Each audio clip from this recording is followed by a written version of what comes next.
What is up, YouTube? My Cowboys family here, bringing you guys the latest update on our very own Dallas Cowboys. And, of course, as always, thank you so much for joining us here tonight. Take a second to hit like, subscribe, hit that notification bell, follow us on all social media at My Cowboys Family, and, of course, hop in the Discord. The link for that's in the description box down below. We got ourselves a new opponent now. Closing the book on that ugly Buffalo game. It's time to stay in the AFC East, stay on the road, get on grass, if you know what I mean, and beat the Dolphins. Well, let's see what. Hopefully they look like this at the end of the game with a big X on their eyeball. Jerry smiling. Yeah, I'm Cowboys ready for defiling. some fresh sushi. Yes, exactly. You guys got some new emojis. If you're in the membership, drop it like it's hot. Anti-Dolphin emojis. You know how we do here. But you guys also know how we do when it comes to representing those that represent us here on the sponsor of the week's board and all the boards here on My Cowboys Family, like the sponsor of the week and the gifting membership champion, who also made an appearance pre-stream. Skeptical fan. The man, staying skeptical. Skeptical fan. Much love to him. He dropped a gifted membership for the man, Motor City Maniac, Detroit fan, but a fan of MCF here on our channel. Much love to Mr. Skeptical fan for making it happen. Big congrats to MCM. And thank you guys for joining us here tonight. And a big shout out to Skeptical fan, who's our sponsor of the week and the gifting membership king. Now, we also got Zach Luna with 84 points on that stream, boss. He's repping it old school Novacek style. The 90s guys know this. Much love to Zach Luna representing it there. He's also first place on the overall board for this week. He may be coming for that sponsor of the week. We'll see what happens. Stanley Smith, he's the king of the Cash App, like our 90s Cowboys. Back-to-back champion. Much love to Stanley Smith, who's won 3 out of the last 5 weeks of the Cash App board. So again, thank you to everybody here. When it comes to the leaderboards, I said already, Zach Luna, overall first place, currently has that lead after 1 day as we enter day 2. And also, the leaders in the gifting membership side, with Skeptical Fan dropping that gifted membership, he has one for the week. But so does Mr. Bobby Bottles, who also has one from yesterday. So we have a tie for first place right now on the gifting membership board. And then when you have the Cash App board, will Stanley Smith go for a three-peat? Well, right now, we got Big D in the house, who's representing the top of the Cash App board. Appreciate everybody here in the house, repping with us here, hanging with us, and always shouting out, Go Cowboys. Again, we'll see who wins this week, who ends up taking down the title. First, let's tell you, there's a lot of different ways to drop the love here. If you want to show the love, get on the boards, maybe get some extra perks by joining the membership. All 4 different levels of membership. You can gift memberships like you just saw Skeptical Fan. You can do super chat. You can drop the thanks. Kind of the way Big D dropped the thanks. But maybe how are the other ways you can get up on the cash overall board, but specifically also make a run at the Cash App board? Of course, you have the Cash App money sign My Cowboys Family. VENMO at My-Cowboys-Family. And Skeptical Fan, thank you. Showing the love, dropping the love, gifting a membership, and a big mahalo to the man. To Marco Sepien. Drop them if you got them, guys. Thank you, Skeptical. Yeah. Big time congrats to a very active member here on MCF. We go back and forth all the time. Mr. Marco Sepien, who's now back in the membership, but extra special thanks to the man staying skeptical for that. And he takes the lead. Would it be a family if we didn't disagree? Always got to disagree when it comes to our team because we're so all passionate about our team. So, again, much love there to Skeptical Fan, who now is in first place with 2 gifted memberships all by himself, jumping Bobby Bottles officially.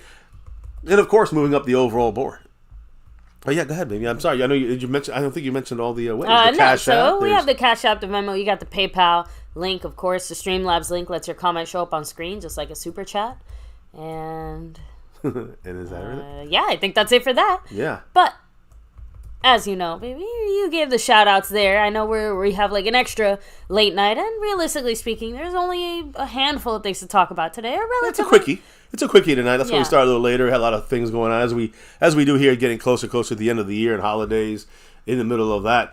But the star level, guys, the star level membership always gets shout outs, along with the over everything. We got 4 different levels here: the navy blue, silver 2, the star level, and now the over everything level. I mean, every night, anybody who's in the star and over everything level gets the nightly shout outs. Who would they be, baby? thank you very much to Skeptical Fan, Jason Renfro, Lincoln Kane, Mary Alvarez, Andy Potched, Marissa Sparkle, Dwayne Broussard, The Lunatic, and Over Everything, Seabass. Yeah, he'll be appearing on this channel here in the next another week or two or so. So much love to everybody in those sides of the boards. Appreciate you guys representing it here with us. Hey, let's now focus on our Cowboys and the family who's in the house with us here tonight. Baby, let's do those nightly shout-outs to the whole crew. Who's here tonight? Shout out to James Brady, what's up, who said, if they don't win this game, this division is over. No way in hell that the Eagles lose to the Giants. Again, we all know how much is in our control. There's only so much we can do to help what happens between the Eagles and the Giants, right? But I'm going to hey, guys, let me give you a little hint here.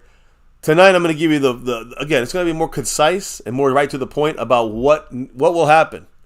How do we get in or out up the board here? Yeah. Second seed, can we win the East? There's because of the loss yesterday by the Eagles to Seattle, it didn't really help us much in the sense of we were in first place. Philly still controls destiny.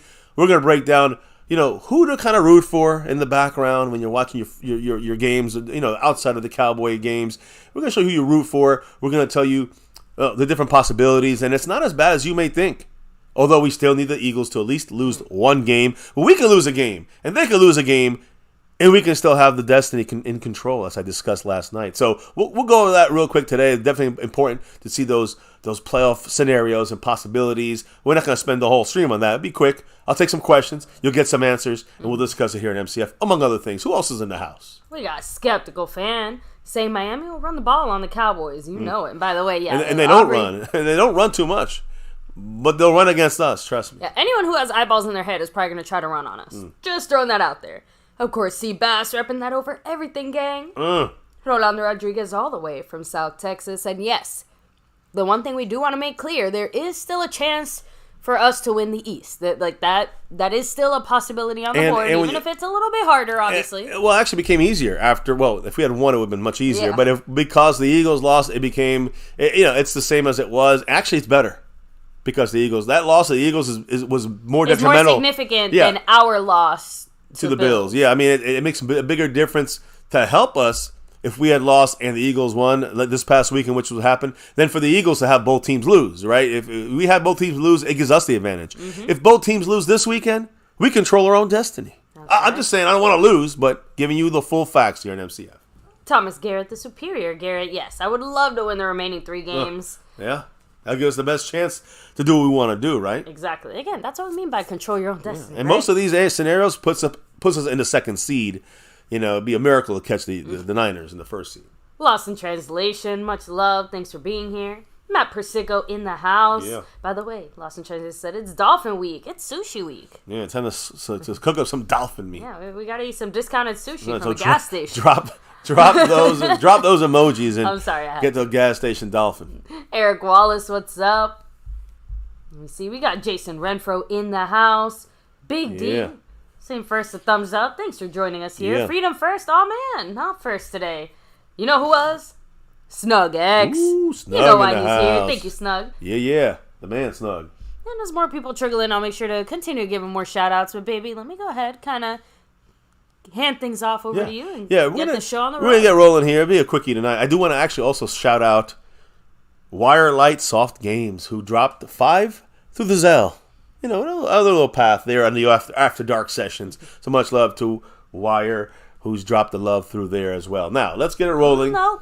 Because I got to shout out the man, The Lunatic. Woo! In the house. Much love, The Lunatic. Appreciate you. There you go. I see him dropping the emojis, all the emojis, including the anti and very hateful Miami Dolphin emoji. You'll see him on the big screen here in a minute. For a second, I thought you meant the Dak ones. I'm like, how is that hateful? No.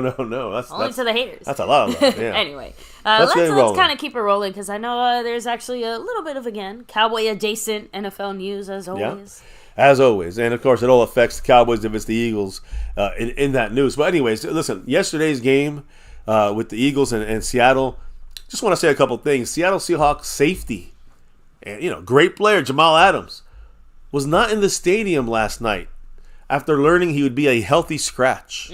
He was not going to be, again, it's interesting that Jamal Adams was going to be just an inactive player So he said, I'm not even coming to the game. That's fucked up. This morning, Pete Carroll was on the Seattle radio, and he said, quote, I think he was at home, end quote. When he was asked about where was Jamal Adams, why wasn't he in the stadium or with you guys? Julian Love started in Jamal Adams' place at safety, ended up having 2 interceptions late in the game to basically clinch it for Seattle. So I guess they moved on from Jamal Adams. Some issues going on there. Some issues going down there in Seattle. But they did what they needed to do. That means beat the fucking Eagles, and that's a help for the Cowboys. Now, I know a lot of people say, let's go grab a linebacker. Well, we should have grabbed Darius Leonard if we really want that run-stopping linebacker. Sounds like it wasn't really up to us, though. Yeah, well, we know he had... You know what I mean. We know the Joneses, how they play their games. And, of course, he wanted to go to the Eagles, whatever. But the point is, there's another guy now available. Former, multiple teams, but I think he was from the Chiefs. He was also the Falcons. Now he's with the Panthers. Now he's a free agent. Panthers are releasing 4-time Pro Bowl linebacker Justin Houston. He wants to play again this year, but only for a contender. Which, of course, the star on our hats, on our shirts, we rep it. Of course, we're a contender. We're a contender. But let me remind everybody, a linebacker's not a linebacker, not a linebacker. He's an outside linebacker in a 3-4. That makes him a blitzing edge rusher. You can even say, okay, Micah-like, right? That's what this guy would provide. Do we need another guy out there? I don't think so, unless we're going to move Micah to linebacker, and we'll talk about that too. That's a horrible idea. We talked about it yesterday. I got a little more on that as well, but the important thing is Justin Houston, even though he's a free agent, I don't really see him helping us unless Dan Quincy's a reason. And now we got 6 people rotating in 2 spots of this pass rusher. It doesn't help our linebacker situation. We need is a Mike linebacker, realistically speaking. Exactly. He is far from a Mike middle linebacker. Much love to Mr. Jason Renfro in the house. Who dropping that dollar holler? What did he say?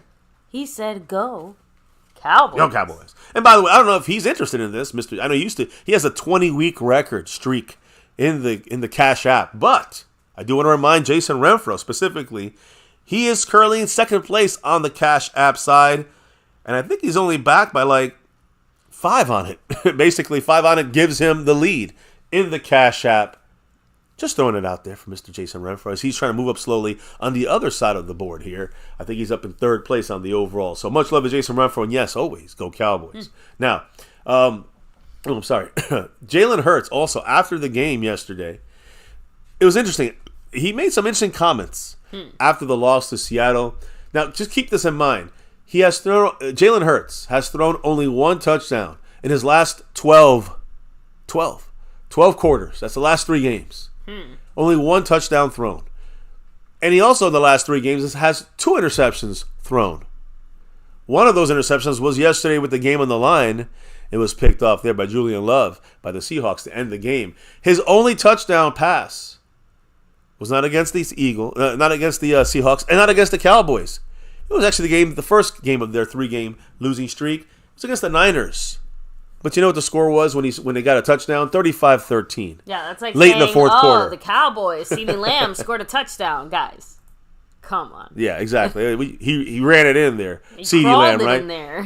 Point here is that he has 1 touchdown in 3 games, and it was an insignificant garbage time touchdown for Jalen Hurts. The Eagles, of course, lost 3 in a row. Keep an eye on that. And so the pressure's now mounting. I'm hearing a lot of Eagle fans saying, we don't know if this is the guy for us. They just signed him to the biggest contract, by the way, in the NFL. But Hurts mentioned yesterday that when he was asked after the game that he doesn't think that the team is, quote, committed enough at this point right now, end quote.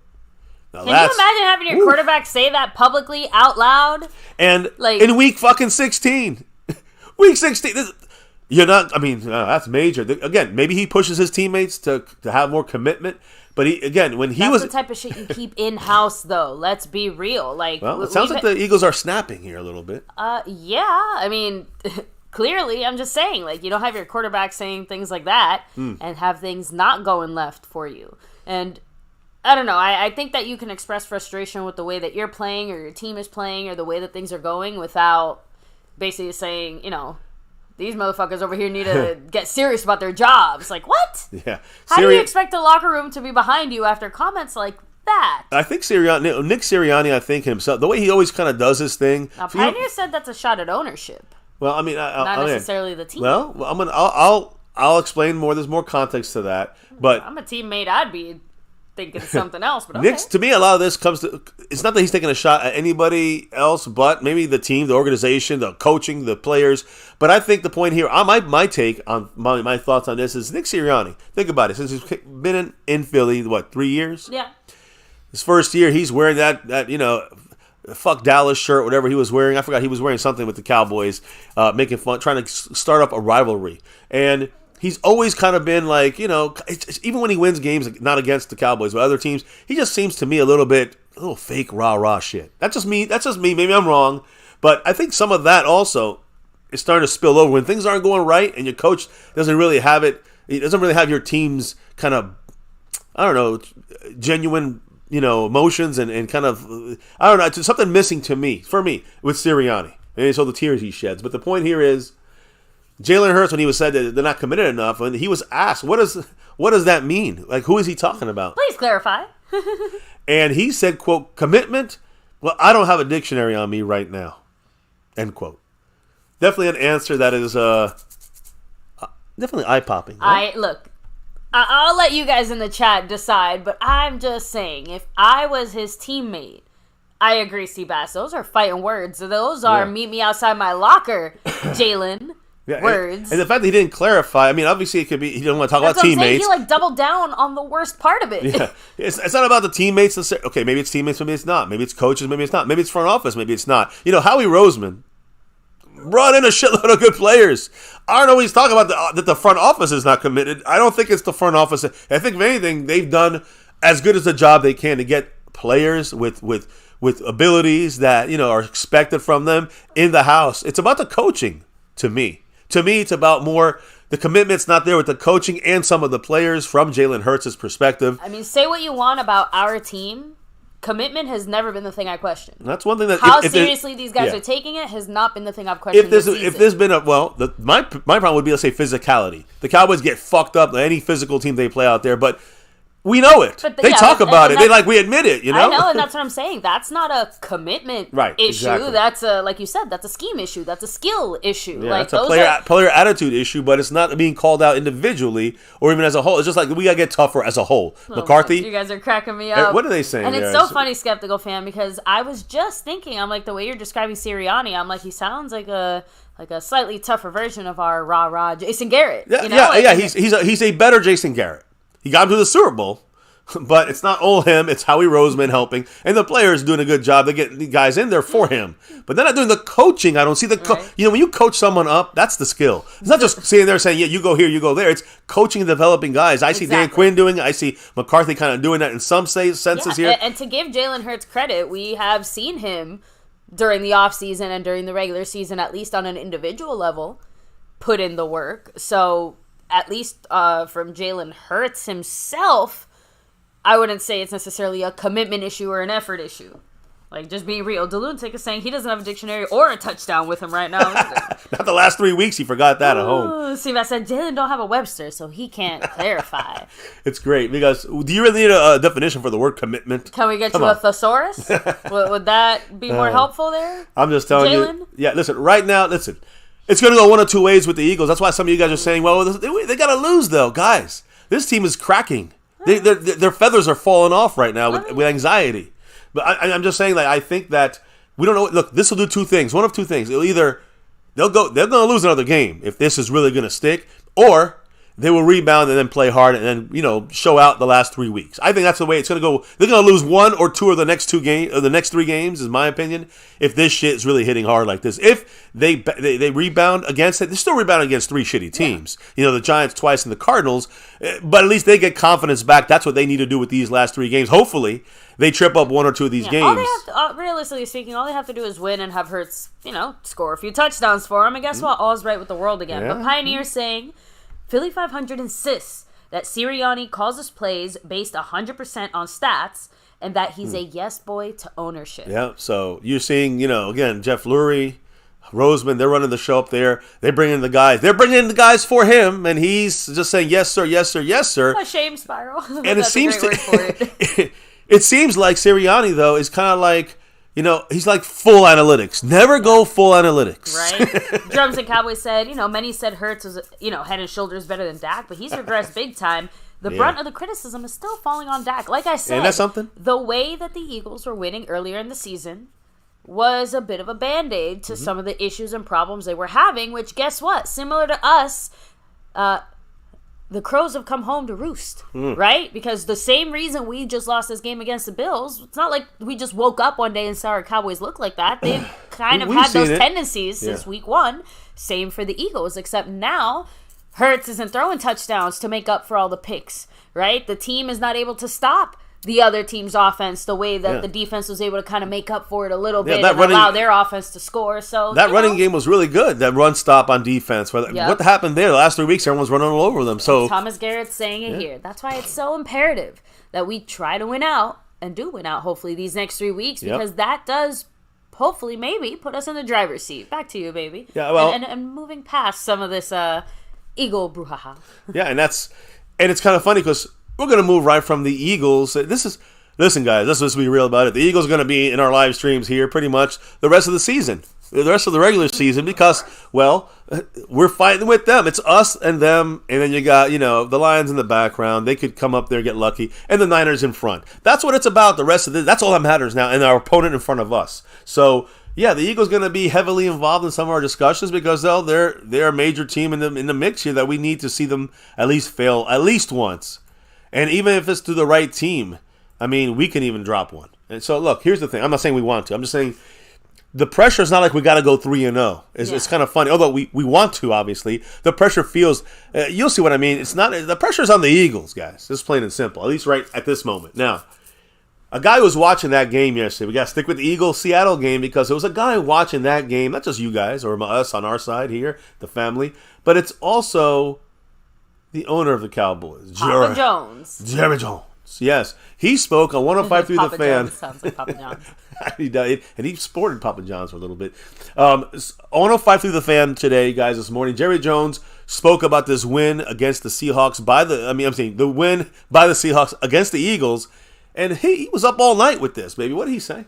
It was marvelous. I watched every bit of it. I thought I was about to doze then when they made those 2 exciting plays. I couldn't sleep till 4 in the morning because of the impact it can have on our year. And listen, I usually don't agree with Jerry, and I don't like to watch other teams. And I wasn't as hyped as he was. He's probably bullshitting a little bit. But my point is, it was good to see the Eagles take an L.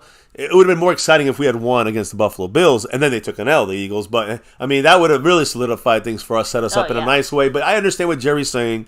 For him, being the owner, the more we stay in the limelight, the better for old Jerry. So right now, the Cowboys are back in first, but the Eagles still have destiny. They control their own destiny of the NFC East. Anyways, he was up all night thinking about our season, it sounds like. Now, well, maybe he thought about how crappy we were tackling, too. Because he had this to say as far as, obviously, our loss against Buffalo, saying, quote, "The good news I would say is that this is correctable from week to week. We have the talent. We can specifically address what beat us in Buffalo," and kind of implying, like, for this upcoming game. Yeah, but he also had said before that, and I forgot to mention this, but he did say that one of the biggest reasons that we lost to the Bills and lost so badly, of course we know, listen, to me, there's penalties, but he said the major thing was tackling. And I think in this specific game, that's one of the major things. One of the major things that went down. Yesterday, right? We had 9 individual guys miss tackles. Yeah, we had nine different people missed the tackle. 12 total. 12 total guys. That's basically every single guy on your defense missing a tackle at some point or another. Only Wanya had 3. Plus 1. Wanya had 3, and everybody else had 1. Missed tackle, at least. That means a group fuck-up on missed tackles, in my opinion, there. So, again, everybody can see missing tackles is one of the issues for our team this game. But I think when you look deeper, you see some of it is scheming by Quinn. Lack of adjustments by Quinn. On the offensive side, we didn't put up many points. Yeah, Jerry added in there, the Cowboys just didn't finish either individually or as a group. Adding, quote, "When that happens to you, you're going to lay an egg," and we did. So we laid more than an egg. The problem is that it's not the first egg that we've laid on the road. And, pretty much the last few days, everyone's been asked, like, what's going on? What is the difference between you guys out on the road and you guys at home? And McCarthy said, we just got to tighten it up. Dak kind of gave a general, we just got to do better type of answer. This is Jerry's take on that situation. He said, "I would say the other night there was weather. we have perfect conditions to play at home. Now, there's Peyton Manning and the Colts were called dome babies because they would win at home, but they have trouble in the playoffs, on the road, in weather, and usually against New England and that snow. So I'm just saying, so that is kind of a little cop-out answer from Jerry Jones. Look, don't blame it on the goddamn weather. That's number one, because we're going to see some weather in the playoffs. We also didn't see a drop of rain until basically halftime, Jerry. Yeah. We had a whole half with no weather impact, low wind, and no excuses. And it wasn't, we were expecting the rain to be hard the whole game pretty much. We were expecting, the wind to be bad. It wasn't that bad. Some people are giving excuses out there for that first bad pass from Dak on 2nd and 6. I like the play call, just not maybe at the Buffalo Bills Stadium, because the wind was blowing a little bit. People are saying, well, the wind blew it, so I don't mind it. Guys, even if the wind was a little blustery here and there, it wasn't enough to overthrow Brandon Cooks by 5 yards. So that was more on Dak anyways. Everyone's trying to find reasons to not blame Dak for his mistakes. We blame Dak. Dak messed up, he overthrew. Yeah, as simple as that. Stop. I hate these other content creators that are saying, oh, yeah, it's the wind on that play.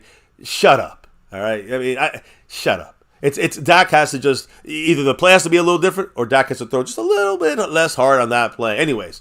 And remember, guys, the M doesn't just stand for my and the My Cowboys family. It also sometimes stands for moderate.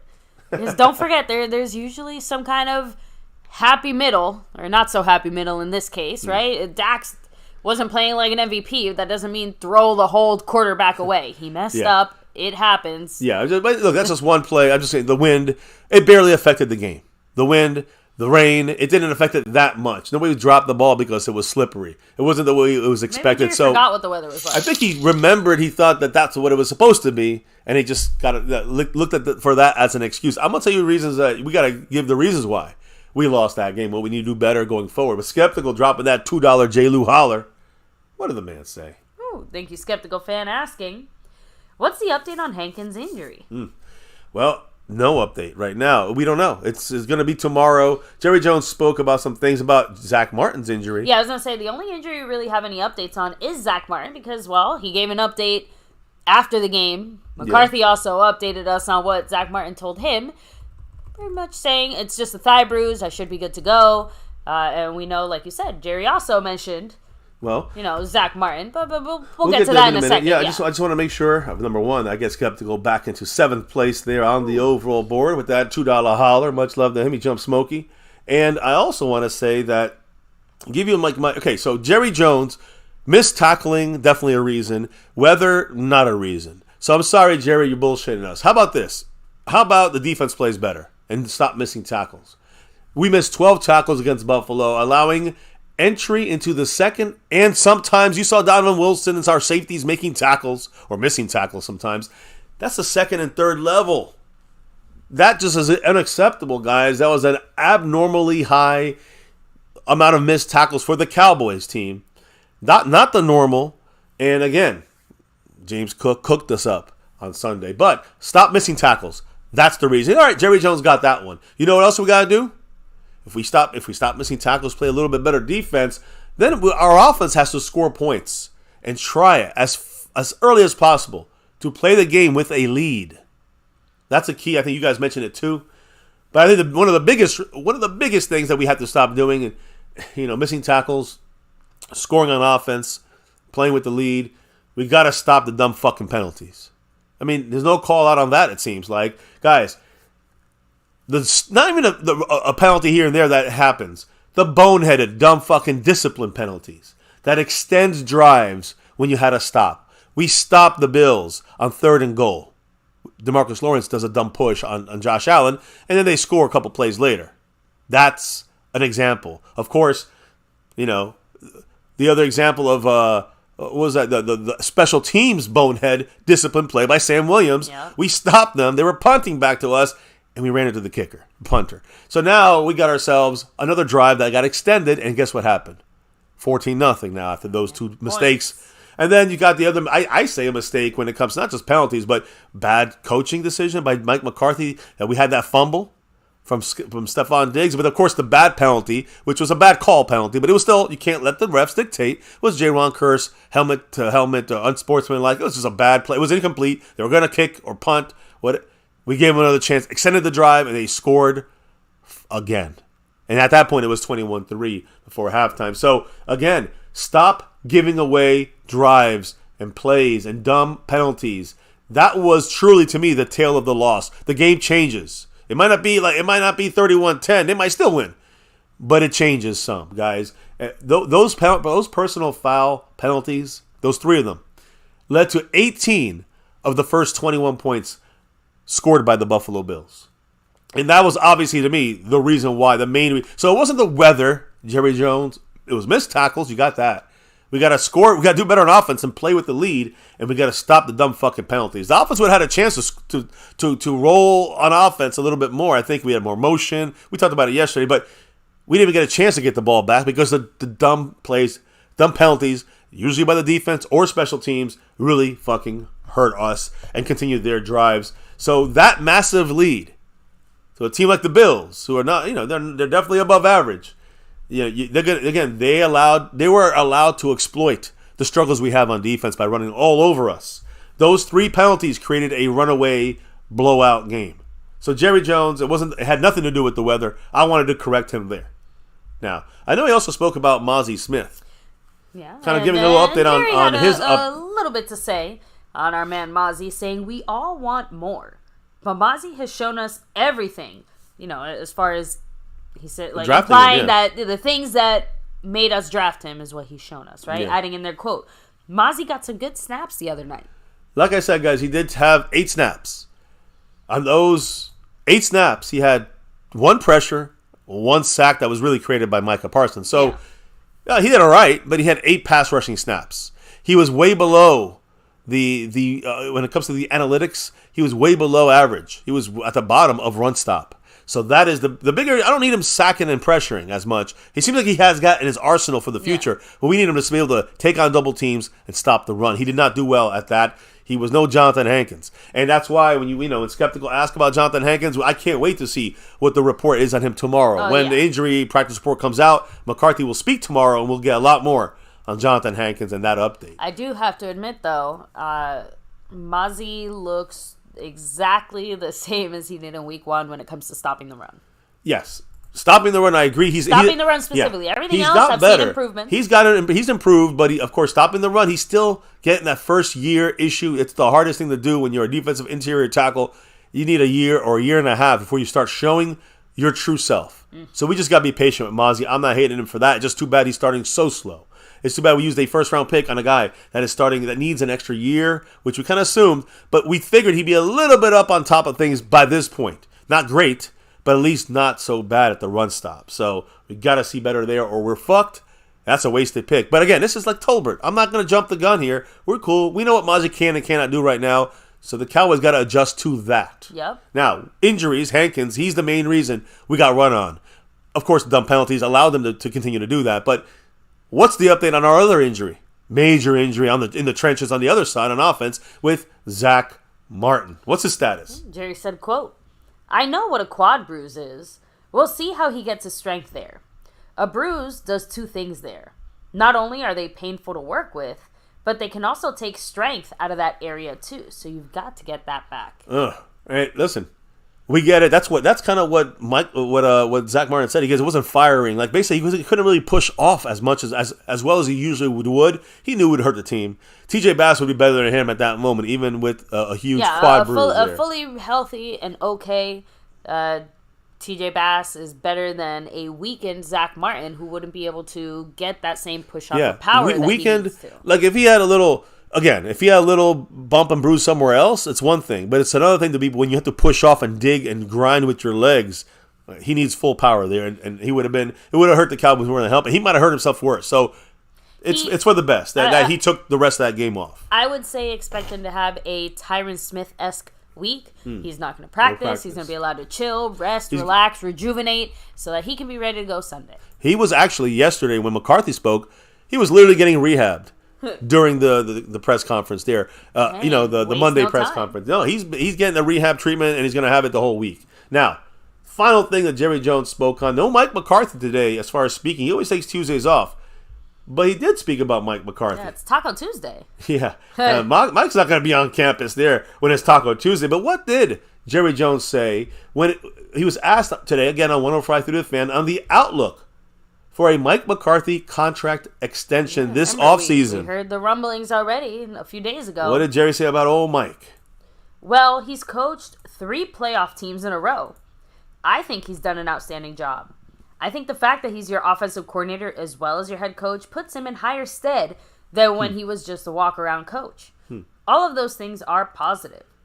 I frankly said to the staff yesterday, you got us in this spot to be as disappointed as we are about the Buffalo deal and our loss there. It's your fault because y'all have done such a great job of getting our team to where we, our fans, everybody has the expectations that we have. You pushed us up here. Hats off to you. In other words, I didn't spend my day in there looking grumpy or however you might look, even though we were all disappointed. The best part of our team this year has been the coaching staff. Interesting comments there. To me, if I'm a player on the field, I'd be like, all right, fuck you too, Jerry. To me, this is a setup, though, for the future of Mike McCarthy here for the long term. Now, again, he hasn't said anything long-term wise. He's just saying that the improvements that McCarthy has done is why the Cowboys' expectations from the fans and everybody else are so high. Well, exactly, which is a good thing, but kind of get what he's trying to say, and I agree. Our expectations are higher for this team than they were before, but on the other hand, we still have not really accomplished anything more than that. Although I do think the only thing that does carry some weight is what Jerry is saying. The fact that we're having as good of a season as we are, and that Mike McCarthy is our offensive coordinator, that does weigh more heavily in his favor, I guess right? Having a great offense, having him be the guy doing it. Officially, he's the play caller. The coordinator is Brian Schottenheimer, but I know what you mean. He's the play caller. He's running the offense. That's exactly. So to me, that is significant. I think it's important that Jerry highlighted that because we can't think with our necessarily Cowboy fan mindset. We do have to think about a Jerry Jones mindset. And businessman Jerry Jones is absolutely all about McCarthy. But I think even wants to win a Super Bowl Jerry Jones is absolutely on the McCarthy train. Again, he's done a great job of keeping the team together, keeping them focused on the goal, that we've had a few hiccups along the way. Every team is going to have them. But even Jerry cannot deny that McCarthy is a huge factor in the current success of our team. You said huge. You said huge factor. So right, listen, I hear. And listen, it is what it is. I do think it's interesting that he says that the best part is our coaching staff just because, like, I get it wasn't like a dig to the players, right? But it's almost like, you're giving them scraps to work with and you're just glad that they came up with a 5-course meal. Well, and it's not to call our team scraps. It's just that, again. I look at it differently. I hear what you're saying. What do you think about this, though? The fact that the fact that our defense has been up and down this year, up in the beginning and up, down, and up and down. Yeah. Our offense has been down in the beginning. It had a slow start. Then we got on track. Had a little hiccup here against Buffalo, and I'm just saying, we've had this team. You really can't say what is our strength anymore because it was defense and it was offense. Now we don't know. My point is our strength is complementary football. Yeah, we'll get to that later. But the thing is this, though. Mike McCarthy made the highest jump when it comes to what did the coaching staff do to change shit this year. This could have been a 7-win team right now if we didn't change up the scheme after the bye week. And that's on McCarthy. I'm guessing part of that motivation, too, is, let's be real, Dak is having an MVP-esque season. Yeah. But Jerry is watching his super expensive quarterback looking really good, and a big chunk of that reason is Mike McCarthy, whether, scheme and coaching. Yeah, combined. But I guess in that sense, yeah. Changing it up after the bye week, that's a big thing to do in the first third of the season. Mm. And Mike McCarthy did that. So you're giving him credit for that. And I think you could say he's made the biggest leap in improvement when it comes to this team this year. As far as the offensive leap. I never said it's offensive line, Dak, receivers. It's Mike McCarthy. I've been saying that. But he definitely fucked up on the road. And we call games differently on the road. I don't like that at all. We're gonna check that out, I'm sure, in the next couple of days, and definitely by the end of this week, we'll know We got to play better on the road. Yeah, why don't you take That's a on page McCarthy out of too. Kellen Moore's book, McCarthy, and do exactly what you did at home on the road. Yeah, how about that? Like, regardless of the scheme. I know motion. You got to take shots, but I know motion. It helps the offense. It helps the receivers. It helps Dak. It helps the offensive linemen, the running backs, the tight ends, and we just don't use it on the road as aggressively as teams that use it aggressively at home, like we usually do on the road. They shy away because of the crowd noise, because it affects the timing. I don't know. You got to figure it out, Mike. That's all I'm saying. Because we need to have that motion on the road or away. And shout out to you, Amazing Games. Much love. Amazing Games. We got Asmodeus in the house. Pioneer saying, McCarthy's Jerry's yes boy. We know it's a requirement of head coach employment. I agree, but I think Mike McCarthy has given the keys more than any other coach has given the keys since Jimmy Johnson in the 90s. Or Bill Parcells, I guess. Something I'm going to say, and I know Mr. MCF wholly disagrees with me here. Yeah, McCarthy might be a yes guy for Jerry, but have we ever stopped to consider that McCarthy might agree with Jerry more than we think? Or be on the same page? Again, maybe, but it's not coming from Mike McCarthy as much in the past as it's coming from Jerry, and Mike says, I can deal with Kellen Moore. I know, but guess what? Every head coach from the dawn of time has had to deal with ownership and management. Of course. So, but he coming to Dallas, he even said, he knew it's a whole different world. I don't think he realized how much different it is. And I think it took about 4 years for him to be able to get the true keys to the offense in Dak Prescott from Kellen Moore, which was very hard because that's Jerry Jones' guy. So. I know, but I think even a head coach has to show that they deserve the keys to the kingdom before Jerry makes a copy. That's why he hired him, though. Now, he hired him to do that. Drums and Cowboys is saying, I'm still convinced if it's one and done, McCarthy's gone. I'm with Quinn him. should be made the head coach, and it helps keep Micah. He loves Quinn, and I don't mean Dairy Queen. And listen, if it's about keeping Micah happy, that's one of the most important things in this and to do. So yeah, I mean, I've been saying this for 3 years. Dan Quinn will replace Mike McCarthy. I'm gonna say something some people might not like, but the reality is, which player is more valuable to keep happy? Your quarterback or your superstar defensive player? Because as much as I want to say Micah, let's be real. We all know it's Dak. If Dak and McCarthy are vibing, get along good, and McCarthy hasn't completely screwed the pooch, he'll risk losing Dan Quinn. He will risk losing Dan Quinn because McCarthy is worth more in Jerry's mind. I can't disagree. Unless Jerry has plans to go away from Dak eventually. After one more year. I'm just saying, I know having a half of MVP season, I'm just saying, if Jerry decides to just flip it on us, maybe he's like, I'm going to go with keeping Micah happy over Dak. Very bizarre, though, to think that we're having this discussion, considering, one, McCarthy has been rumored to be one of the coaches up for Coach of the Year, and two, Dak is one of the guys currently favored as an MVP. So, this is a weird discussion to have in this way, but... It's not, Mike McCarthy, he hasn't been given he's like 10th on the list of Coach of the Year. If it was another situation anywhere else, I think Mike McCarthy would be like 3rd on the list.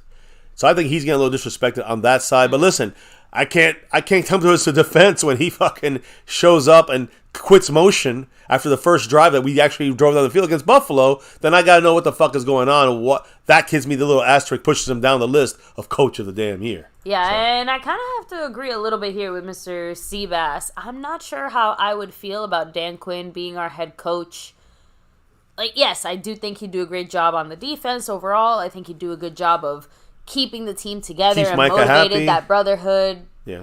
But I have to admit, I'm very worried about what our offense might look like under a Dan Quinn head coached team. Yeah. I don't think he's going to be sticking his fingers in that pie necessarily, but I have a hard time picturing what an offensive coordinator would look like within a Dan Quinn system. And also, that's without knowing what kind of changes or adjustments Quinn would want to make to the team / offense, defense, special teams. The way he runs the team. So just kind of throw that out there. But I feel like Dan Quinn is starting to lose a tiny bit of his sparkle. Maybe. Remember though, Dan Quinn, I would say outside of this season, I'm assuming it's the same this year. They go to war for him. Oh yeah. It doesn't matter if they had a bad coached game. I mean, he hasn't had many. He leads his troops into battle, and they die for him. So, Micah Parsons is the leader of that defense, and we have definitely a very good defense. I think the key in the way that the defense played was more Jonathan Hankins not being there and Malik Hooker not helping with the single high safety. That made Dan Quinn have to tie his hands behind his back and try to work what he had, which is Mazi Smith and Wanye Thomas, and they had some horrible games. And you look at it, even I admit and that Dan Quinn that changed their role has, for Dan Quinn. Plushies as replacements, and that's not to knock the guys that are in there replacing them, just to say that it's a hard situation to be in when you're losing such important depth. And again, it's like death by 1,000 paper cuts. Speaking of depth, you got amazing games in the house at West Coast style 5 on it. Woo! The $5 holler. That's, the 5 on it's from the West Coast, OG wise. So again, much love, amazing games. What did he say?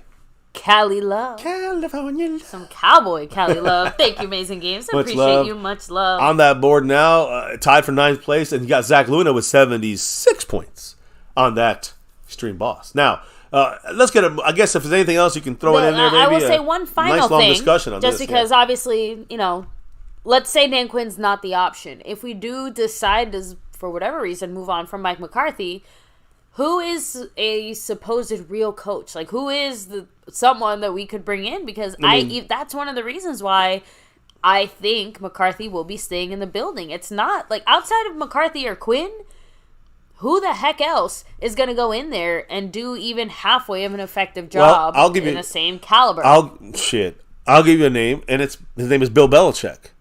He'll be a free agent head coach. If Jerry Jones was to flip the script and say, hey, no, Dak, we're going to hook you up with the Tom Brady guy. And again, a lot of people compare Dak to Tom Brady. Now, you don't have to say about his accuracy, all that stuff, but about his leadership, about his work ethic, about his style of play for Dak. I think Dak is more aggressive than Tom Brady. But the point is, Belichick, would you roll the dice with him?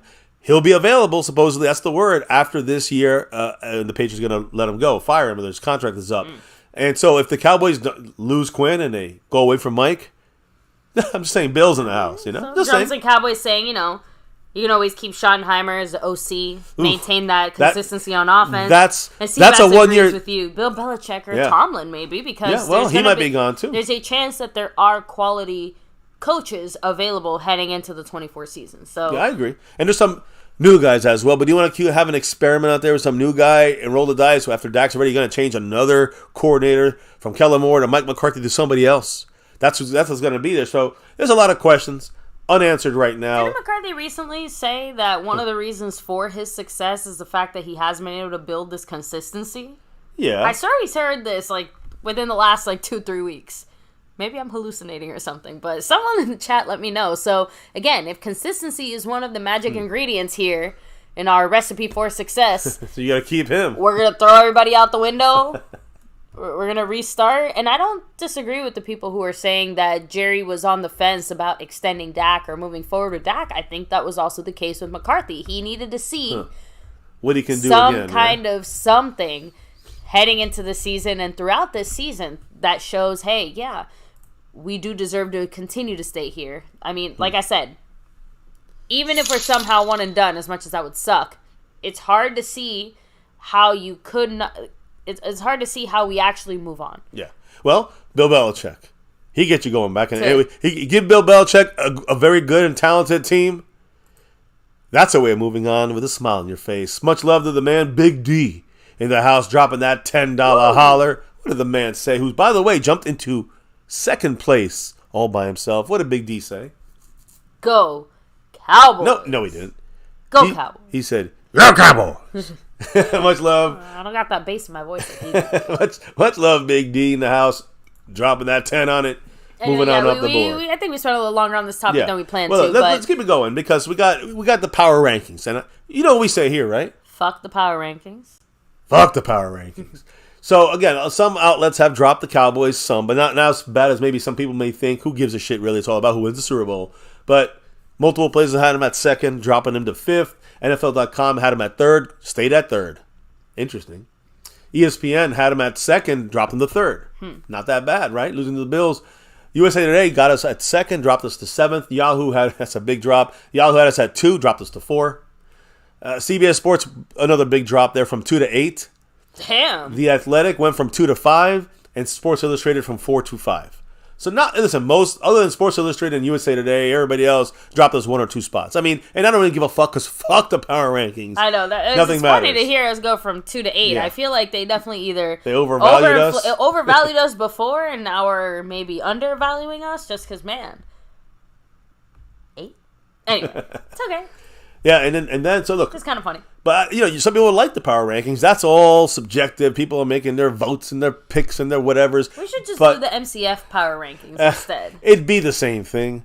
But I have a better power ranking. It's not a power ranking. It's the analytical breakdown. Right. I'm using the analytics on this because you can't judge it. Everything else is gut feeling. And we know it's one thing to coach a game. It's another thing to just talk about it. And when we're talking about it here as which teams are better, that's bullshit. Nobody knows. All vibes. Who gets that? If someone is the 6th seed or the 7th seed and gets on a streak, they're Super Bowl champions. No analytic and no power ranking could predict that. So just giving you, a better... Again, I don't live and die by the analytics. But when you look at the offensive EPA per play versus the defensive EPA per play, which is what I've used usually after the power ranking discussion to kind of give you the real rankings here, the Niners have just pulled the fuck away from the Cowboys and everybody else. It was at least the Cowboys and the Niners, basically the teams that were at the top of this list. Now, when you look at defensively, the Browns... The Ravens. I'm sorry, no, not the Browns, the Ravens, and then the Cowboys and Dolphins, by the way, almost tied for that 3rd, 4th spot there. So analytically, we're like the 3rd or 4th best defensive analytical team, which means the Dolphins are also a very good defensive team. We'll talk about them honestly, this week. is probably a tougher matchup than the Bills game when you're talking about a complete team. Or offense versus defense and stuff like that. There's a few situations, a few matchups. We'll talk about it this week. All right. We're going to take a first look today though, on them. But yes, have a great night, Skeptical fan. Much love. Take it easy. Always staying skeptical. Our sponsor week and gifting champion and gifting leader currently. That's right. I'm going to go back to back like our 90s Cowboys. So when you look at the... back to you. Yeah, now we go to the analytics. That's the defensive side. The offensive side, believe it or not, it's the Niners, which we all know would be, the Bills, and then the Cowboys and Dolphins again. I'm not fucking with you guys. It's the Cowboys and Dolphins basically both tied for 3rd and 4th on offensive analytic, the best offensive team analytically, and the best defensive team analytically. It's the Cowboys and the Dolphins. We're literally the same fucking team in just different conferences. Wow, it's crazy. The Cowboy-Dolphins game is basically as even of a matchup as you can have if the fucking Cowboys show up. Because Dolphins going to show up. So if we show up, it's going to be a good game. Trust me on that. Jets, one of the worst teams in the league. Niners, easily one of the best teams in the league. When you look at the true analytics, fuck the power rankings. And then let's talk about the playoffs. Playoffs? Yeah, playoffs. Jim Mora, he don't have shit on me. Playoffs, guys. Let me just say it like this. We're in the playoffs. You see our schedule. You know what it looks like. You know what we got left. 3 games to go. And we're going to talk about the playoff breakdown now. So I need all you guys. I don't really have a visual. So I need all of you guys to truly listen very closely to what I'm about to say here. And I want you all to kind of, again, if you're watching this in a replay, rewind it if you have to. Clip it. And put it in headphones and you just listen to it all day. But right now, the playoffs, and I don't have to go. You know the Niners are the 1st seed. We're currently the 2nd seed. The Lions are the 3rd seed. Tampa Bay is the 4th seed right now, beating out Atlanta and the Saints for that spot. The 5th seed would be either, again, right now it's the Eagles, but they control their own destiny, the NFC East. And that could flip over. They could be 2nd and we could be 5th. And then the last 2 teams which are fighting out with a bunch of others.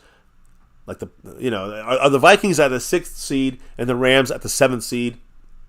Again, with teams out there still fighting it out behind them, like the Packers and others. The Giants even still have a chance, which is important when it comes to our playoff picture, playoff scenario breakdown. So let's get into this real quick here, guys. And if you were following me today on MCF, on X or Twitter, you would see my post when I made a kind of a very a quick little breakdown for this week, a snapshot of what worst case scenario for the Cowboys. Losing this week is still could be a best case scenario in a way. If the but let me just start all over from the way the breakdown goes here. So we all understand this, guys. If the Cowboys and the Eagles both win the last 3 games of the season, for us, the Dolphins at Miami, at home against the Lions, and at Washington, NFC East.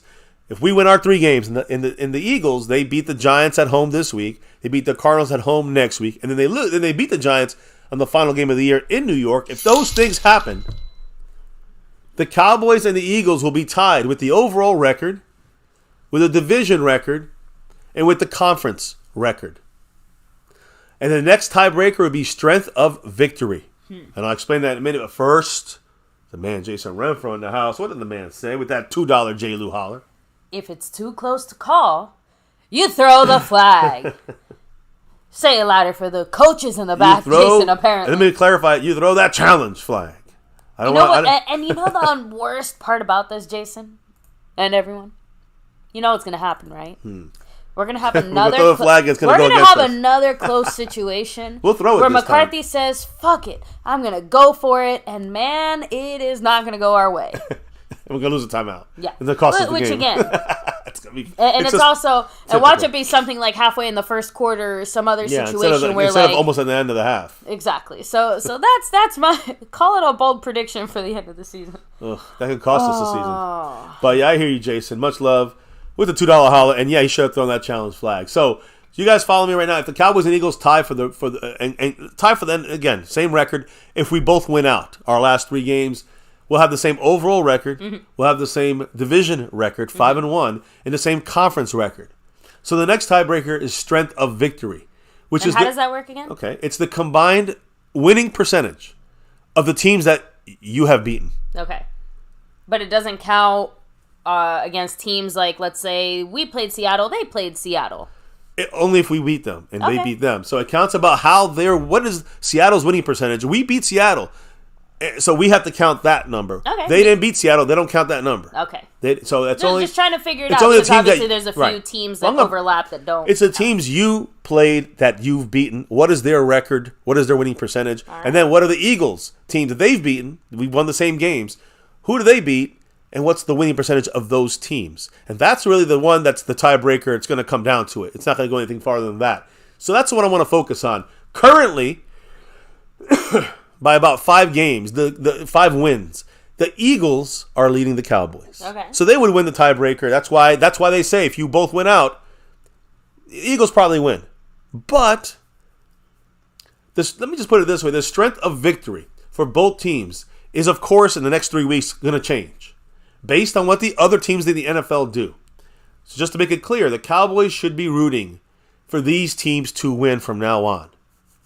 The Lions, except on Week 17, of course, we got to beat them. Of course. But we want the Lions to go 2-1 and lose to us. The Jets, we want them to win all their games. The Seahawks, win all those games, get in the playoffs. The Panthers, come on, get up to 5 wins. The Chargers, with Kellen Moore, come on, Kellen. So again, and no Justin Herbert. These guys are the team. These are the teams that we've beaten this year, that the Eagles haven't been beaten, that are different than the teams we've beaten that are the same. So we only count the differences. And so what about vice versa? Like, what are the teams that the Eagles have beat? So we are rooting for we're rooting for the Lions, except for against us, the Jets, Seattle, Carolina, and the Los Angeles Chargers. Okay. The teams that we're rooting to lose every week as much as possible. The Minnesota Vikings. The Tampa Bay Buccaneers. All right. The Kansas City Chiefs. Ooh. The Buffalo Bills. They got Miami a couple times. It's not going to be easy. And the Arizona Cardinals, except we want the Cardinals to beat, the Philadelphia Eagles. But of course, if the Eagles beat them, that may be a wash game there. We can't help that one if the Eagles win. Yeah, but I think that one is a little bit more neutral in the sense of they face each other, and somebody's going to win and lose. Yeah. So it kind of ends up kind of helping and hurting, but it helps us more if the Cardinals, of course, beat the Eagles. Yes. Now that goes without saying. You guys got that Lions, Jets, Seahawks, Panthers, Chargers for us, and we want to hope that teams like the Vikings, Bucks, Chiefs, Bills, and Cardinals take L's. That's the key here. So when you look at the ESPN playoff machine, and you have you can put wins here, wins a lot, you can move that around. We did this, right? And the most realistic path to winning the NFC East for the Cowboys, if both teams win out. And somehow, how can we get that tie-breaking advantage when it comes to strength of victory? This upcoming week, Week 16, we want Detroit to beat Minnesota. Remember, they want Minnesota to win. This is a Cowboy game here and an Eagle game, kind of inside of a game. So if Detroit beats Minnesota, boom, that gives us a 2-point lead right there, a 2-win lead, because they lose one. Their winning percentage goes down and ours goes up. That's even a better move there. The Jets beating the Washington Commanders. We want the Jets to win. We want Seattle to beat Tennessee. We want Jacksonville to beat the Tampa Bay Buccaneers. And we want Chicago Bears to beat the Arizona Cardinals. That's what we would like to do this week 16. Week 17. We then want the Seattle Seahawks to beat to beat the Pittsburgh Steelers. We want Green Bay to beat Minnesota. We want the Saints to beat Tampa Bay Buccaneers and the Jets to beat the Cleveland Browns. I'll keep this on tap in case we need to, but all this can be thrown out this week if we blow the game, But hey, now you have a reason to watch every game of football, right? Make sure you write these down. Week 18, final week of the year. Again, we were assuming the Cowboys and Eagles went out, so we don't have to talk about those games. But that last week, again, Seattle beating Arizona, Miami beating Buffalo, the Jets beating the Patriots, Detroit beating Minnesota, and Carolina beating Tampa Bay. If all these things happen and we win out, we win the NFC East. Now, I know, guys. It's a lot to take in. But, when I look at Detroit, they always knew it was going to be an uphill battle. For sure. But there's a lot of games left. Detroit beating Minnesota, definitely possible. I think Detroit, of course, would have to lose to us, and then Detroit beating Minnesota again. Again, they play Minnesota twice and the Cowboys. So they could beat Minnesota twice. That would help us tremendously. The Jets beating Washington definitely can happen. Let me see here. The Jets beating Cleveland, probably a lot tougher. Jets beating New England, that can happen. I can see us getting 2 of those 3. Seattle beating Tennessee, that can definitely happen. Seattle beating Pittsburgh can definitely happen. Seattle beating Arizona, definitely happen. That'd be a nice little 4-week streak for them. So, hey, Seattle, I can see them doing that. Jacksonville beating Tampa Bay, I definitely see that happening this week. The Bears beating, let me stick with Jacksonville or Tampa Bay. New Orleans beating Tampa Bay is also very possible, in my opinion. And then Carolina beating Tampa, probably not going to happen. But at that point, no one may matter about that. That might not matter. And hey, Carolina might win. Who knows? So again, those 3 games with the Tampa Bay Buccaneers, important for them to take L's there. Chicago beating Arizona. We want the Cardinals to lose. Except for then the week after. This week it's the Bears. Can they beat the Arizona Cardinals? I think they can. But then you have, of course, Arizona playing the Eagles. Let's go Cardinals. And then you have Seattle, who would be beating the Cardinals. We've already talked about that. That'd be great. On top of, let me see here, Green Bay beating Minnesota. I don't know if I said that one already, but that's an important one there. If Green Bay beats Minnesota, I think that can definitely happen. It's an up in the air game, but I think it could happen. And who else? I know Miami beating Buffalo definitely can happen. Jets beating the Patriots. I think I said that one already. And Carolina beating Tampa. Yeah, so again, I would say about 70% of these are very probable. A couple of lucky breaks on the other ones, and hey, we can have tiebreaker if both teams win the rest of their games. Now, if all those things happen, the Cowboys win the division, definitely the second seed, unless the Niners drop 2 of the last 3 games. The Niners have to lose 2 of their 3 games for us to get the first seed. We went out, the Niners lose 2 of the last 3 games, that could happen. They play the Ravens this week. That's a tough one. But after that, it's kind of easy from there on out. So yeah, there is technically a chance. An outside chance. Yeah. So not a big one. For them to drop 2 games out of the last 3, Baltimore, yeah, maybe they slip up one of the last 2 and we get lucky. I'm not looking at that. I'm looking at that second seed and the NFC East right now, the realistic part of things. But my point is, Cowboys can make the playoffs in a lot of other different ways. I mean, the second seed or first seed, a lot of different ways. But the most realistic path, if we win out, is based on winning that strength of victory. And that's what I just broke down for you guys. The easiest possible way is the Eagles to lose 1 more game, the Cowboys win out. Right? I mean, they don't have to lose 1. And we have to they can go 2-1, we go 3-0, we win the NFC East. We get the second seed at the very least. A lot of ways to get through this. But I said today, and I just want to leave you with this. I'm done talking about these combinations. I want to know what the family thinks, if you have any thoughts. Mm-hmm. But let me just say this, and this is what first was heard today. After the win yesterday by the Seattle Seahawks against Philly, the Cowboys can actually afford to lose. I'm not saying we should, but if we happen to slip up and lose to Miami, or we slip up and lose to Detroit. One of those, we win 1, we lose 1. We have to beat Washington, and we can go 2-1. And then the Eagles, all they have to lose is any of their games. If the Eagles lose against the Giants either game or the Cardinals, I didn't know this. I thought it had to be a Giants game. If the Eagles lose to the Cardinals or either Giant game, and we lose either against Miami or Detroit, and we beat Washington and beat one of the other two, we win the tiebreaker. That's how crazy this is. So we would still win because of the conference games. We'd actually beat them by one. Remember that we would lose. Well, I think that let me see. Yeah, they would lose a conference game no matter what. So I'm not really sure what the breakdown is, but the strength of schedule, whatever it is, strength of victory, we would win if the Eagles lost to either of these three games that got left, and we lost to the Dolphins or the Lions. We might be the 3 seed, but we will still be the champion of the East. So again, guys, I'm just trying to show you this. Here's what I'm trying to say. And there are a lot of different ways to get in this thing. Yes, we have to have the Eagles lose. Of course. We knew this already. But even if they lose, we fuck up here and there, we actually get control. In fact, if the Cowboys lose at Miami this week, 16 game, and the Eagles, and I'm not saying Tommy DeVito and the Giants are going to beat them. Yeah. The Eagles are in shambles right now. The Giants have nothing to lose. They're looking they're hungry. You never know. If the Eagles falter to the Giants, even if we lose to Miami after this week, the Cowboys will then officially, with 2 games left, control our own destiny.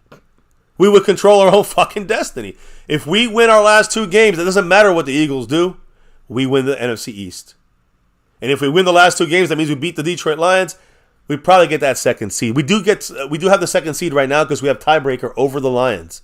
Of course, beating them straight up, that ends that tiebreaker. Yeah. So, again, you guys feel me? I posted this on Twitter today. We'll be in control our own destiny for these 3 things. The NFC East crown. Right?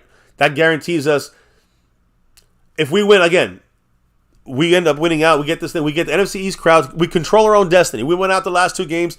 I've already done the playoff simulator. Even if the Lions, again, we beating them, that puts us in a tie, but we went head to head. That's over. So if we went out after losing to the Dolphins, and the Eagles lose to the Giants, and they went out, we would control our own destiny for the NFC East crown. We would guarantee ourselves a wild card home game. And of course, being the NFC 2nd seed, if we win that wild card home game, we get a divisional round home game as the 2nd seed. We don't have to face the Niners until going into the NFC Championship game. We might have to play Philly and Dallas. That's fine with me. But I'm just saying that would be the team. That would be the situation. So in a real way, guys, if the Eagles slip up, just one more slip up, hey, we just got to beat the Lions and the Washington Commanders. This game almost don't matter that much. I'm not saying it doesn't matter. It matters because, let me add one last thing. If the Cowboys, let's say the Eagles lose to the Giants, but the Cowboys beat the Dolphins on Sunday, this is an unbelievably huge advantage for the Cowboys to win the NFC East crown and to basically come in. I guess you could be 3rd place too on this, but the point is we would still be able to control our own destiny for the same things I just listed above, but the only way we can lose it is that we have to lose only to Washington, and then the Eagles would have to win out to pass the Cowboys. Like we can lose the Lions, be fine. If we lose to Washington and the Eagles win out, and so basically it's like a 75% chance for us to win the NFC East. If we both lose, if we win and they lose this week, we basically got to give it away. We got to give it away to them. If that's what would happen. And again, if we both lose, it's kind of the same thing. We control our own destiny. We win out, they can't catch us. The Niners, listen, after this, if they win this week, they're guaranteed the number 1 seed. If they win, they are guaranteed to be the number 1 seed if they win 2 of their last 3 games. And so if they fall to the Baltimore Ravens, I think by next week they'll actually be able to clinch that if things go certain ways. So right now they're undefeated at Levi's in playoff games in the Mike Shanahan era. So if they get that home field advantage in the playoffs, they haven't lost in the playoffs under Shanahan at home. Keep that in mind. So any quick thoughts on that, baby? And, of course. I know it's a lot of things. I don't know if you have any thoughts. The chat. Drums and Cowboys hang out there. Don't sleep on the Giants. They're still playing competitive football with that kid DeVito. Agreed. And again, did he get banged up though, DeVito? I think he stayed. He did get banged up, I think, but he did come back. He's going to play. And They still have an outside playoff chance, but they've been playing better and a little more, a little more rowdier with him there. Perfect time to play a team like the Eagles, right? So, let me see. Seabass saying, how can you not see them losing to Cardinals? That defense is abysmal beyond the defensive front. Who the Eagles losing to the Cardinals? I'm guessing that's what you mean, Seabass? Yeah, I can see the Eagles truly losing to the Cardinals and the Giants. I can see that too. I think the Giants are the better chance. But the point is this. It's as simple as this. There's 3 substandard teams that have a chance to punch the Eagles in the snout. And if that happens, then it's on we get the destiny. We control, even if we lose this week, we still control our own destiny if the Eagles also lose one more game this year. So, we don't want to lose, but if we do, there's still a very good chance we got this thing. Now, the Eagles going to have to still take an L, right? If we lose this week, the Eagles win. And then, it looks like it's all wrapped up, but not really. Because all we have to do is win out, and they have to lose one of their games. It flips around to if we win and they lose, then we have 75% chance to win the East. If we lose and they win, they have 75% chance. But if they lose a game, we get the East if we win out, even if we lose this week and they win. So I know it's a little confusing, but a lot of things can go our way, but the Eagles just cannot go 3-0 to finish the season. And we could go 2-1 and still win the NFC East. Exactly. So, let me see. Rolling back a little bit here. Rolando Rodriguez said, MCF, the Cowboys need to win out, and the Giants beat the Eagles. Cowboys win the East, and that's all I care about. No, that's one way. But they can lose to the Cardinals, and we still do the same thing. We can lose to the Dolphins, and they can lose to whoever, and we still control our own destiny. And then we can go 2-1. If the Eagles and Cowboys, let me put it this way: if the Eagles and Cowboys go 2-1, and our loss not to Washington, we win the East. The Eagles cannot afford to go 2-1 like we can. Just think about that. I'm just saying, a little less pressure, maybe we play a little better. Who knows? I don't know. So they definitely going to have pressure. Let's see how they play. Well, just rolling back here. By the way, it cracked me up because when I read it earlier, it made me laugh. Seabass said, MCW's photo is a classic. It's that look that says, hey, just checking in on your timeline. Are we still them boys? You look like that picture when they have. I really do. Yeah. Hey, what's up? That made me we laugh. We them boys? Oh, you guys got it now, the rundown there of the playoffs? Pretty simple, right? Listen, here's the thing that's great is that we'll know a lot more after this week. We can cut down some of these teams that we have to see if they win or lose. We can do that after this week's game. So we'll be doing that for sure starting Monday of next week. Christmas Day, I guess you can say. We might take Christmas Day off, but we'll see. You know how we do. We can't help ourselves. Now, moving on to this game here against the Dolphins. I just want to bring up some things that we did here on our Cowboy side here, offense or defense and special teams. I have 3 pointers here. Mr. Brandon Aubrey, he is 3 touchbacks, 3 away from setting another NFL record. Don't fuck this up, yeah. Cowboys. Come on. So again, we already have one guaranteed one when we start off this game. Not guaranteed.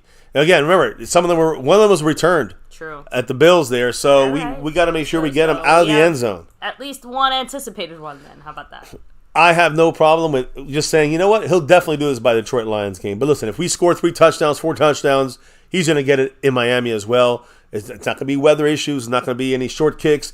Hopefully, he knocks 3. We score enough that he can knock them all out. We could do it this week. And, hey, Brandon Aubrey, another record to his list as a rookie, right?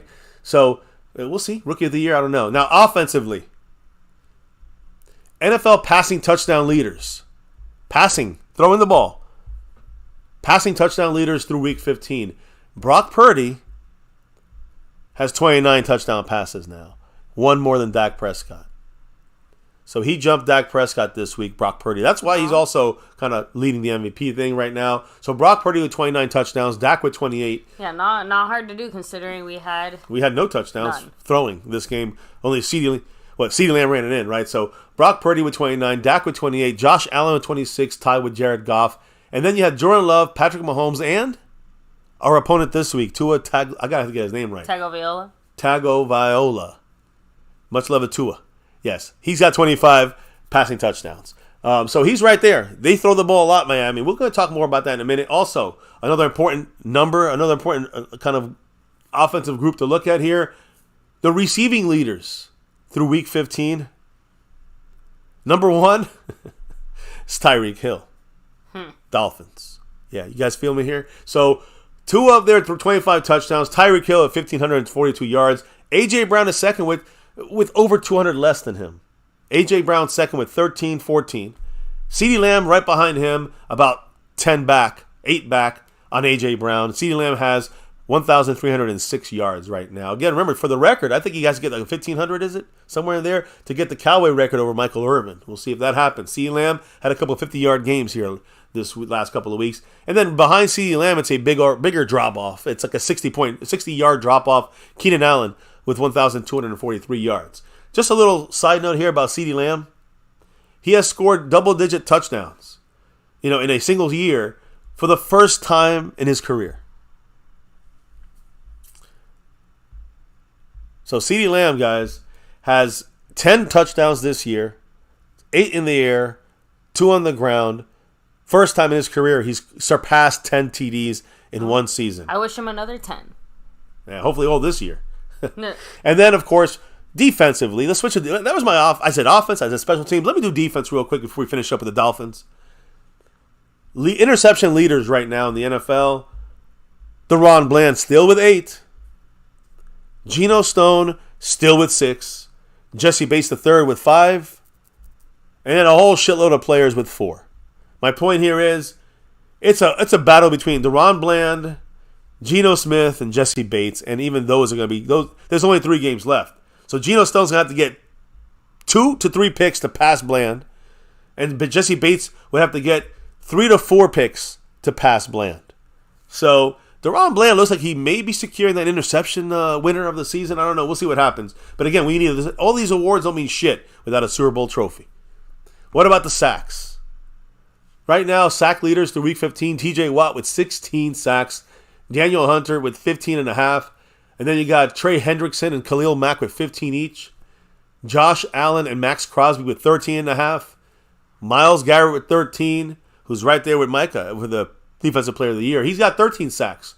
Jonathan Greenland has 12.5, Montez Sweat has 12.5, and Micah Parsons also has 12.5. So right now, I mean, Micah and Myles Garrett basically the same amount of sacks, but they're still at the tops of the, odds to win defensive MVP. Now, I do want to bring up Micah here real quick and kind of what we've said about it yesterday. I'm going to touch on it again today, just a little added context. But Micah to linebacker, which was a thing that some people brought up. I mean, Mike McCarthy brought it up yesterday in his press conference saying, that was an option for us. But Dan Quinn, of course, he ended up not taking and with that. our current linebacker woes. Yeah, I mean, it made more sense. It made sense. It was, to me, it's not even the linebacker woes. To me, it was more the fact that Micah was a little more. He was still very effective, but he wasn't as effective as he may be usually because they were basically running the ball a lot. They weren't giving us a chance to really go attack him through pressure. So Micah to running back. Now, to linebacker. Remember Week 10 of 2022? I don't know if you guys remember. That was an overtime loss to the Green Bay Packers. So that loss to the Packers, Micah Parsons played linebacker most of the game. They didn't play a lot of edge in that game. Micah played 51 snaps of off-ball linebacker. The last time he played that's the last time he played basically full-time linebacker. Okay. And just 10 snaps as an edge rusher. The Packers ran the ball 39 times in that game for 207 yards. Ouch. You guys feel what I'm trying to say here? I think there's a trend happening there. The trend is that the Cowboys can't stop the run with Micah at edge or at linebacker. Micah's a great linebacker. Nothing to do with the run-stopping situation. It's about Jonathan Hankins and the revolving Quinn scheme. That's what has to be fixed. Moving Micah to linebacker wouldn't have done shit. It's like, I heard someone say, it's like moving your best player on offense to running back, which is maybe the most, the least important role on the team in some ways, although James Cook will say something different. But linebacker, it's kind of like the running backs are like the linebackers. You've said this before, right? And people have said this. And that's how you do it. You're taking Micah, your best player on your team on defense, and moving him to linebacker. So, listen, again, he was at linebacker, 51 snaps out of 61, and they still ran for 207 yards against us with the Packers there. His numbers, listen to this, guys. He had 1 pressure in that game, 4 tackles. 3 of those were like good stops. Like they were a little shorter than they were supposed to. But that wouldn't have saved us against the Bills, is all I'm saying. By the way, last year, Micah played mostly edge. He played, I think, a little over 80% of the snaps from the edge. The Cowboys were, now again, this is not linebacker Micah. This is edge Micah. Cowboys were 3rd in run defense. This year, with Micah playing edge, 31st in run defense. So is that the reason? Is Micah not going to line? Is that the reason, guys? Come on, let's think for real. So Micah, I don't know why people are screaming Micah should go to linebacker now when he's been the best edge rusher pretty much the last 3 years, in my opinion. At least a top 2, top 3 edge rusher. You're gonna put him at linebacker and kind of make him he's not gonna be a piece on this defense. He's kind of just another guy. At edge, if other teams make him another guy, make him like stop him from his pass rush, stop him from getting pressure because they're throwing the ball quick or running a lot. It's the scheme that's got to change, not Micah. Micah's going to do Micah, and that's what he's got. And again, the only thing I can say is Micah should maybe be better at trying to stop the run. I hope that comes with time and edge and setting the edge. But then he wouldn't have that impact at rushing into the backfield there. So I think Micah at linebacker, it's a short story, and it ended right now. So our defense, guys, the Cowboy defense has a total of 21 turnovers this year. Same as last week, unfortunately. We didn't get into this game. But that's the 5th most we were 3rd most. That's 5th most in the NFL.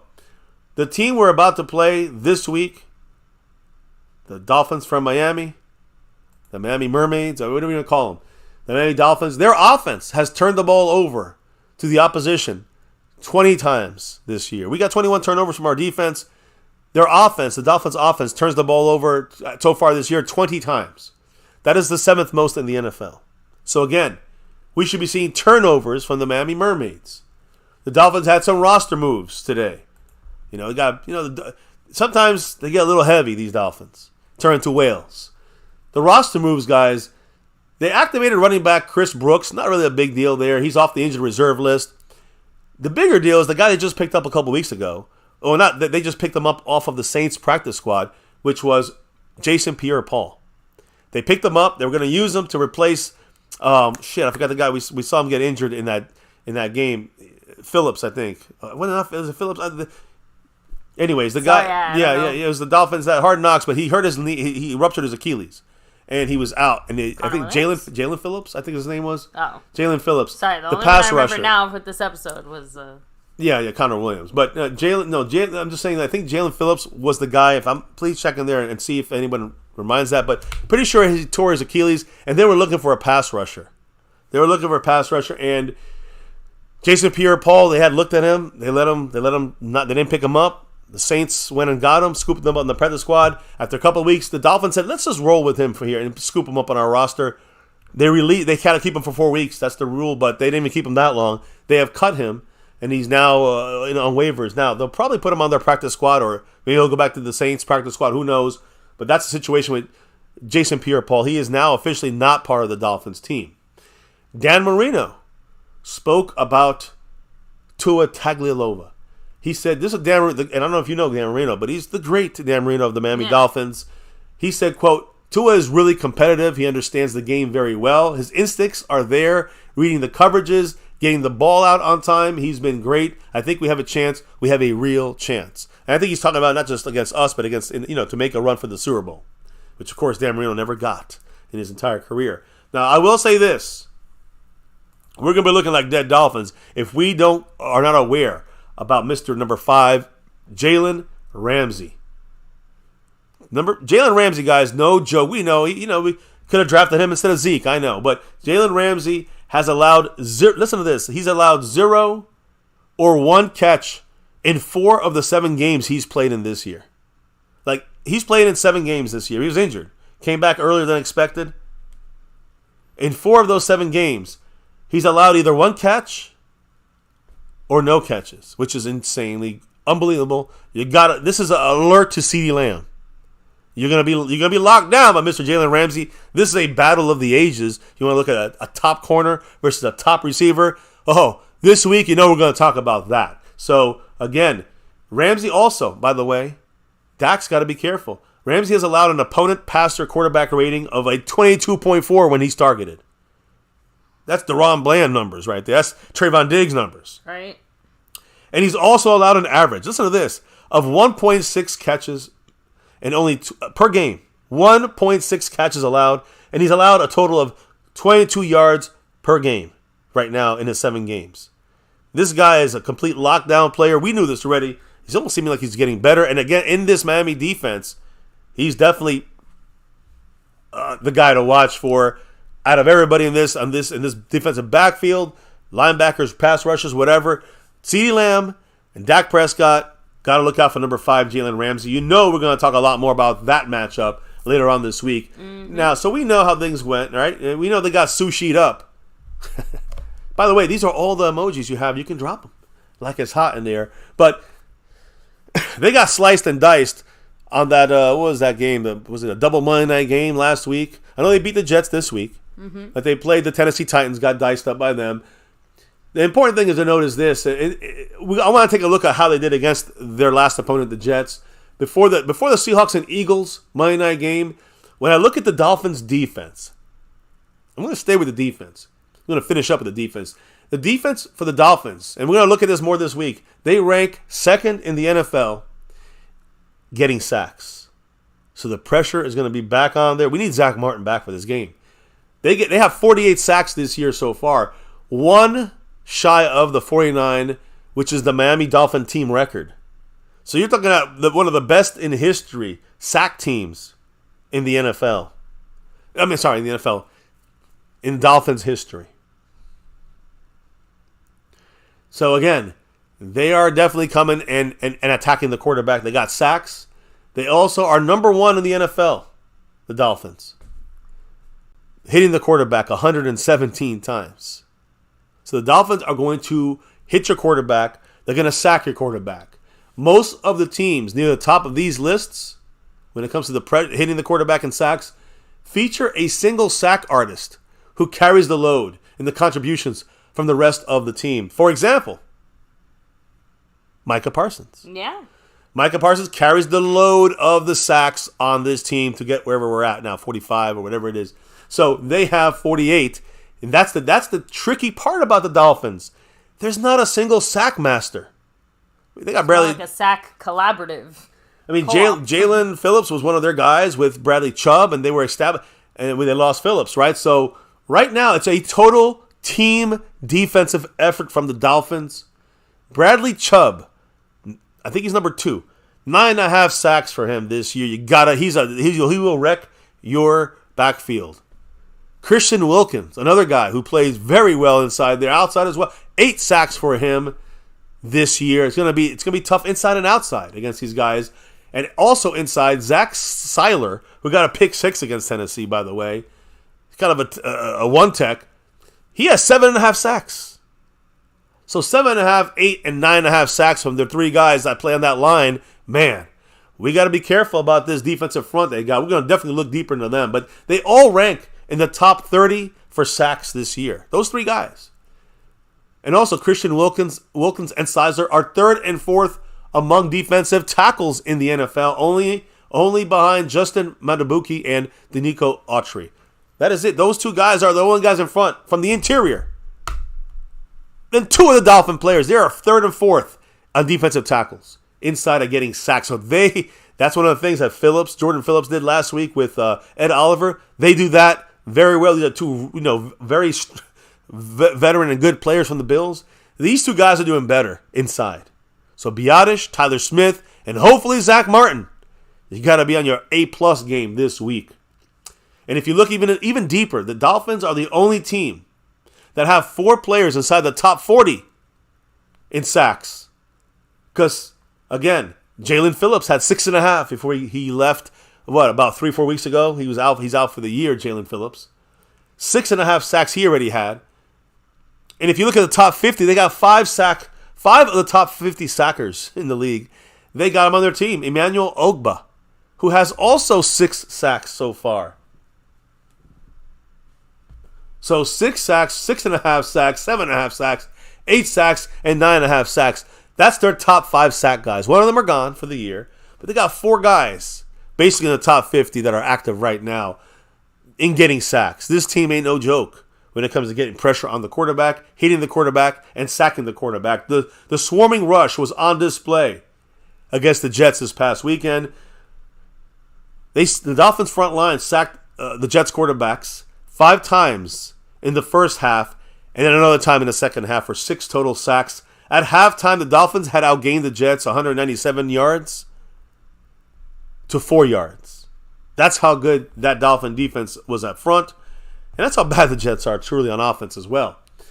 And then what happens when you have that happening? What happens when you have that kind of lead against a team like the Jets, but it can happen against anybody. When you have that happen, the turnovers start to creep in there. That's why, if you guys are watching while we were live, remember, what did I say once the score was like 31-3 or 30-3 or whatever the heck it was? I said, I'm like, watch, this is exactly the time where Dak is going to throw a pick. And guess what happened? Yeah, like 4 plays later. Boom, pick. MCW's Nostradamus over here. But that's my point. It doesn't take a genius to figure out that when you are down by that much and you are forced to throw in that way, probably going to get picked off. It's literally part of our own strategy for winning games, doing that to other teams. Getting some points and then going and attacking them. So again, exactly. The turnovers started to pile up. Their offense was stagnant for the Jets. We know it's the Jets, but the point is the Dolphins, they're going to make every team struggle. So as soon as they started getting pressure, stopping the run, keeping them to no yards in the game by halftime, turnovers came up there. Again, Bradley Chubb had 3 sacks. 2 of them forced fumbles on the sacks. That's major right there. He has 6 forced fumbles, Bradley Chubb. That leads the NFL. So they hit the quarterback. They sacked the quarterback. Bradley Chubb is leading the NFL with strip sacks and stripping the quarterback, forcing fumbles. So you got to watch out for number 2 in this game. Brandon Jones doubled his career interception total in the defensive back end. He had 2 second-half picks against the Jets. He only had, I think, 1 interception the entire year. So that's more of a Jets issue. Hopefully not going to be a Dak issue. Now, remember this one last fact about the Dolphins on the defensive side. I know it's against the Jets, but they did this without 3 starters in their secondary. You guys know Xavier Howard, one of the best corners in the league. He put the shadow. He was not in this game at all. So the player that shadowed, the corner that shadowed, was Jalen Ramsey. He was the one that took that role, and he shut down Garrett Wilson, as I said yesterday. Per Next Gen Stats, Garrett Wilson, the number 1 receiver for the Jets, was covered by Ramsey 23 times out of the 42 routes he ran. And he only had 1 pass thrown in his direction. And that pass was broken up by Jalen Ramsey, and it was a 3rd down as well. So Jalen Ramsey just shut it down when it comes to the Jets offense, the quarterback, whoever it was at the time. And, of course, their best receiving target there in Garrett Wilson. So, again, you got to be watching this defense. If we start to get a slow start on offense again, or our defense allows them to score points, we're going to see a similar situation as the Bills. They'll probably use a lot of Raheem more start out there. Yeah, we'll talk about it more tomorrow when it comes to our defense versus their offense. But get ready for that situation as well. But we got to make sure we have our defense slowing down this offense, just like the reverse of things, because they have a fantastic defense. Again, like I said, offensively, analytically, the same as us offensively. Defensively, analytically, the same as us. They're literally the same as us offensively and defensively. So the last thing I'm going to finish with here are a couple of injuries of guys that may be coming back for the Dolphins, important guys. They're hopeful right now that starting safeties, remember they're missing 3 guys last week. Starting safeties will probably return for this game against the Cowboys. Just our luck. So, again, Miami, they got that 30-0 win against the Jets without 3 starters in the backfield. Xavier Howard nursing a hip injury that he suffered 2 weeks ago. They were missing starting safeties Deshaun Elliott with a concussion and Javon Holland who has 2, believe it or not, MCL sprains. Again, this will test all 3 veterans and coming back this week. And they're going to be tested and see if they can make it back for this game. They're trying to get medically cleared to get back. And they didn't play last week. They're trying to get medically cleared this week against the Cowboys to return on Sunday. Now, Xavier Howard, surprisingly, it was more of a surprise. He should definitely play this game. Xavier Howard, he sat out his 3rd game of the season, which was labeled a game-time decision. So he should be, if there's any regression, that's the only way you don't play this game against the Cowboys. Xavier Howard is going to be back, and that's going to be now 2 fantastic cornerbacks shutting down our guys.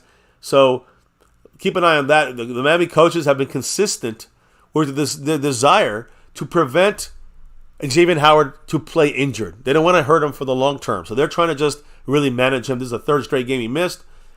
Last year, he missed most of the season because of multiple groin strains. And they're not hurrying him. They hurried him back last year. This year, they want to take their time with him. So the goal for the Dolphins is that this Xavier Howard, 4-time Pro Bowl selection, is going to be at his best when the Dolphins play the high-stake games. The Cowboy game would be one of them. And again, big time because it's a big team. It's the Cowboys, of course, America's team. We always get the bullseye, but also huge playoff ramifications for the Dolphins. If they keep winning, they could get that 1st seed spot there in the AFC. So that's something they're keeping an eye on. They want their guys back from injury, and they'd rather roll the dice with no Xavier Howard against the Jets and wait an extra week so he can come back against the Cowboys. So when you look at the rest of their guys here that are injured, you got Elliott, right? Deshaun Elliott, who is right now very close to clearing concussion protocol. He missed last week with a concussion in the 28-27 loss against the Tennessee Titans and was held out of practice all week last week, missed the game. According to Mike McDaniel, the head coach of the Dolphins, he's a 47-game starter. Very close to getting out of the concussion protocol. The final stages that he's in right now require that he participate in practices this week. So in the injury report tomorrow, we see the Cowboys injury report. Look over here, see how Deshaun Elliott's doing for the Dolphins. Because if he is practicing, he will probably end up playing. He's back to getting off the concussion protocol. Again, according to Mike McDaniel, he said, quote, he's been progressing well and we're anticipating those final stages of the concussion protocol. But again, with concussions, unfortunately, we are well versed in that, and I just want to make sure. Remember, from Tua last year, he said we're well versed in that, and we want to make sure he's good to go. And we don't really worry about a timeline, but we're very optimistic, as you can tell. So it sounds like Xavier Howard will be back, and it definitely sounds like Deshaun Elliott also will be back in this game. You talk about concussions. I forgot to talk about this earlier, but you know who's going to miss probably another game this week because of a concussion? Who? Rookie C.J. Stroud from the Texans, who's been out for 2 games. He's going to miss another one here, it sounds like. It sounds pretty serious now. They're taking, 1 week is one thing. 2, okay, maybe. But we're heading into the 3rd week. Yeah, they're taking another L. Extra. L is in him not. Yeah, him not passing concussion available. protocol. The L is him not being available. Yeah. So, again, Mike McDaniel, guys, optimistic that they're going to get their defensive backs back, at least 2 out of the 3 in the backfield back. And, we got to beat this team almost at full strength. That's the way it goes sometimes, right? So that's kind of where we're leaving it tonight. That's our first glance, our first look at these mermaids. Of course, my beautiful wife, the human mermaid. Is that even real? I don't know. Anyways, I got you next to Ariel over here, baby. But anyways, don't turn me into sushi. No, we're not. We're going to turn them into sushi.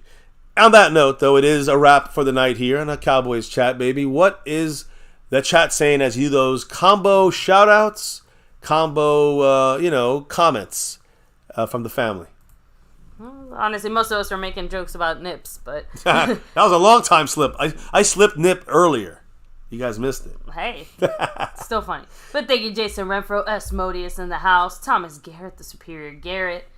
We have Aztec Aguilar 04 saying those damn nip injuries. Hip. Over everything. Not the nips. Mr. C. Bass. Yeah. Adam Hurley in the house, Pioneer. And I'm glad you were able to catch that and make sure to stay safe out there on the road. MB saying, is Tyreek going to play? Has he been practicing? Tyreek is going to play. I have a feeling he will. There's been no word on injury for him. This is mainly a defensive kind of investigation. Connor Williams is out for the year at center. They got, I think, Eichenberg, who fucked up the snaps a couple times against Tennessee. We'll look more into this week, guys, I promise you. Tomorrow, I think we talk about the Big D versus this little Dolphin offense here. And, we'll look at our defense versus their offense. We'll get some updates on injuries across the board. Of course, Thursday, we'll look at our Texas Coast offense versus their little D for the Dolphins. Which actually, they got a pretty damn good defense. And then, of course, matchups, keys to victory on Friday, Saturday, predictions, bowl predictions, that stuff. And Sunday's game day, baby. Also, Christmas Eve. So, anyways, keep it on going. Keep it going. Yeah, we have, let me see.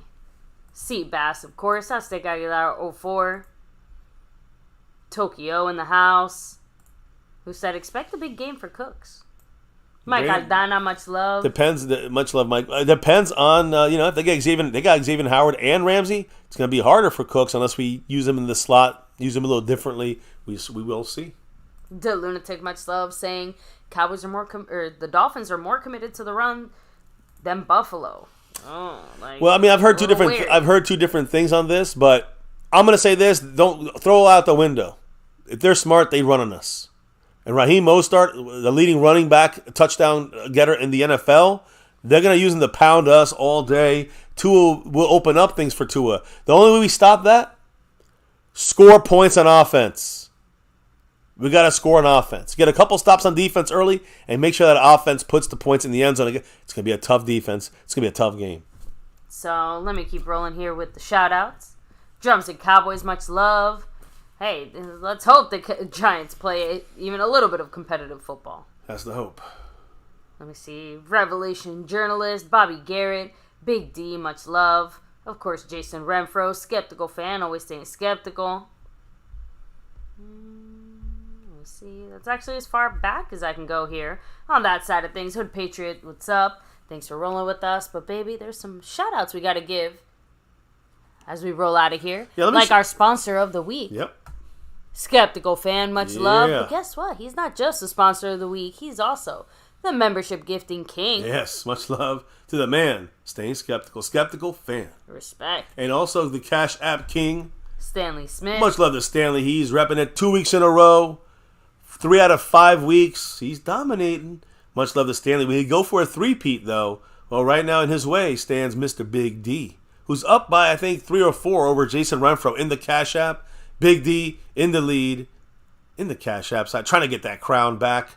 And, oh, yeah, baby, don't forget, there's also someone named Zach Luna, who's got 64 points on that Stream Boss. Can't forget about our Stream Boss. Because he's not just a Stream Boss. He's also the leader on the overall board right now for everyone. Thank you, Zach Luna. Yes, much love to everybody in the house. And baby, why do we do this each and every night here in My Cowboys Family? It's that navy blue, that silver too, and that star over everything. Damn right. Win, lose, or draw, good, bad, or ugly. Never forget, here in MCF, we rep that star over everything, guys. And again, 6 years plus on YouTube, here on My Cowboys Family. Never forget the number one thing here now and forever. As always, go Cowboys. Let's get that 6 and beyond. Thank you for dropping the knowledge all night long in the chat, guys. Can't do that. Can't have the back and forth without your thoughts. Also, much love to those that dropped the love from above, gifted memberships, given through Cash App or any of the ways we have here. Truly appreciate every single one of you guys, the best fans of all YouTube. But on that note, it is officially time that we clock out for the night and drop out of here for the night, relock and reload for another show tomorrow. Again, we're going to talk about our defense, the Big D, versus the Dolphins offense and more, all the injury updates and more. So join us for that tomorrow. On that note, though, baby, let everybody know what we got to do before we drop out of here for the night. We got to drop the beat. That's right. The beat's been dropped. It's a wrap here in My Cowboys Family. And again, appreciate everybody. Thank you to all that stopped by here, watching the replay, shouting out the channel, sharing, all that good stuff. Appreciate all your guys' efforts, love, and thoughts on our Cowboys right here on our channel.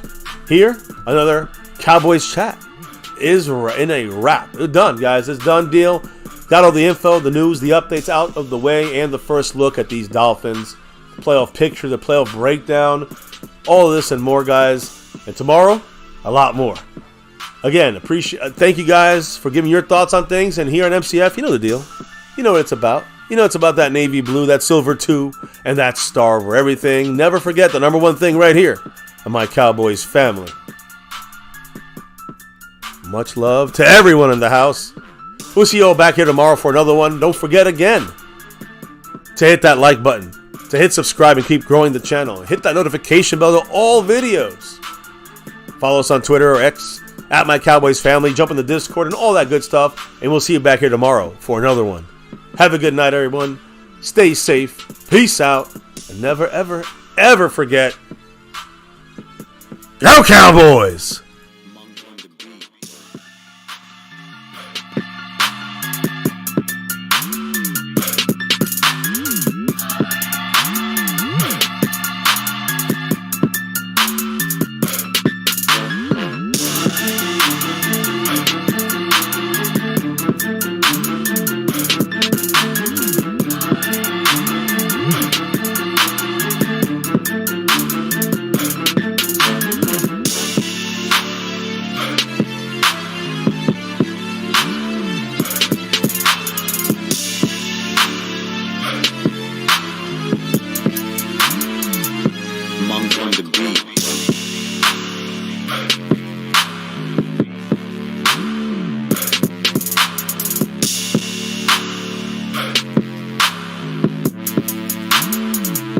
Monk on the beat.